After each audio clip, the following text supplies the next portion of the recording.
See, this is why most of the big bee guys hate me. Okay, so brokered honey is honey that's produced all over the world. It could be China, could be Argentina, Brazil, Costa Rica, could be, don't know. And what these giant brokering firms have learned to do is microfilter the pollen out, back to 50 miles from where you live.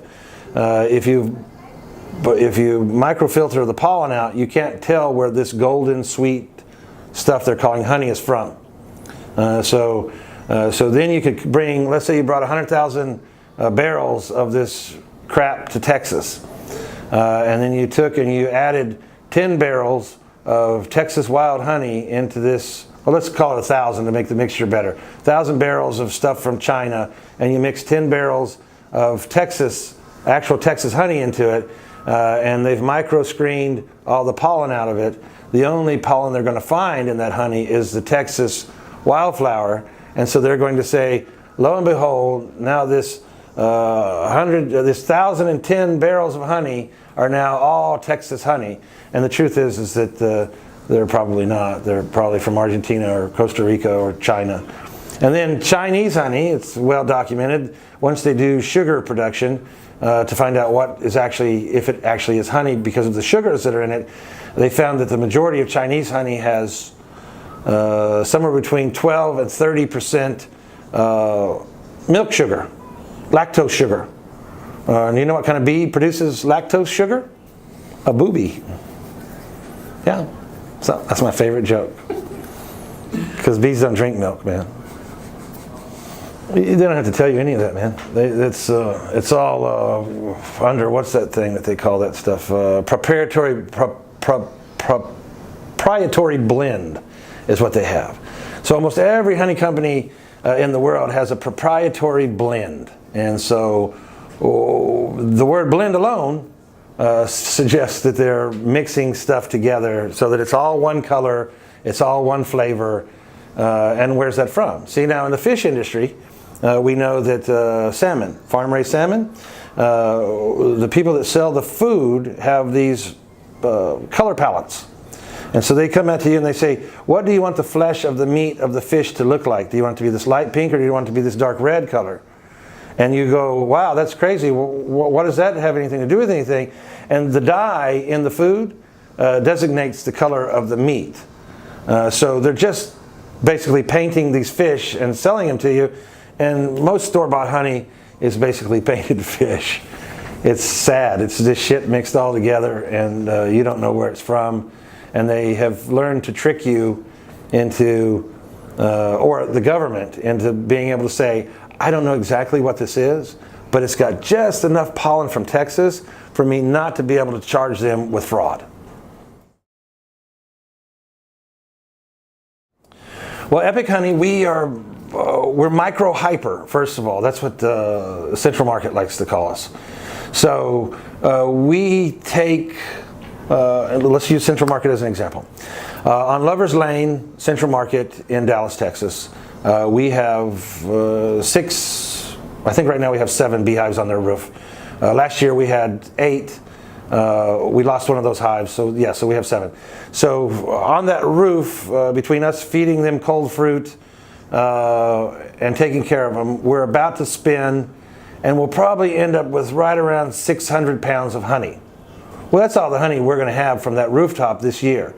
We're not going to be able to produce 6,000 jars of honey like people in our industry. Here's a great thing. There was, I won't mention their name because I can't stand them, but so you can research them if you want. In Austin, we had floods in the early part of this year. And so in those floods, the owner of this company came on TV and showed these beehives to the cameras that didn't look like they'd had bees in them for years, and said that he had lost 25% of all of his beehives in these floods. And when the camera person asked him how many beehives did he lose, he said he lost 40 beehives. Okay, so a beehive in Central Texas makes about 100 pounds of honey per hive. So if 40 hives was 25% of his entire apiary system, his entire net worth of honey production, then that would say that he has 160 total beehives. So he said if he has 160 total beehives, and if he was having the best year ever, and not some super crazy rain out year where most of the hives are molding and you have to get rid of a lot of the mold so the hive doesn't die, our hives produced about 60 pounds of honey this year, not 100 pounds. But so anyway, so this guy supposedly has 160 beehives, which is his total nut in the apiary business that he has. Yet at HEB, he has over 1 million bottles of honey there right this second. So if you're only being able to produce 16,000 pounds of honey, and one little jar is a pound, so maybe you have 16,000 jars of honey. That's everything for the year. He sells millions of jars of honey to HEB. That's just one client. So he's also at Whole Foods. And so where is this honey coming from? He only has 16,000 total jars. Under his own estimates, under his I'm crying, I lost my beehives, wah, wah, wah, crap. I only have 16,000 total pounds of honey. I'm never going to have any more. Actually, I'm going to have less this year because I lost 40 of my hives, so I can only have 12,000 pounds of honey in a great year. So how does this guy have millions of bottles of honey on the shelves at HEB? We're micro-hyper. We're going to tell you, we have 600 jars. That's all these bees produced.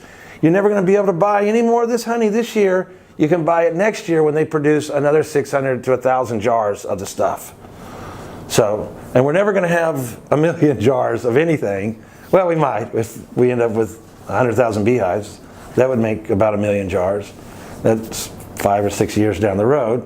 But back to we collect. I think this year in Texas, we will do about 2,000 removals. That will equal about 40,000 pounds of honey. That will equal about 40,000 bottles of wild honey. And then there will be no more. And so when HEB has asked us, would we like to go into their big chain, we tell them we can't supply their needs because we don't have the inventory because, again, we're micro-hyper. So there's the difference. Now, the other difference is in those guys and us is that most big apiaries have these giant tanker trucks that pull up and slop corn syrup into the top of their beehives in feeders very similar to those things. And so the majority of that honey is made from corn syrup, not from the nectar of flowers, but from corn syrup. And so then the government allows for a direct food because they directly took the corn syrup into their body. Some additives were added in their body and some heat was done, and then they redeposited it into their honeycomb, and now that's honey because direct food can be directly added. These guys are allowed to mix in, I think, up to 42% corn syrup into honey and not change the name. Now, if you look at Canadian honey will say that this is a honey blend. And then on the back of it, it'll tell you there's corn syrup in it. But that's because they have to have more truth in their advertising in Canada. But an American can buy honey blend from Canada and put it into his own jars and call it honey.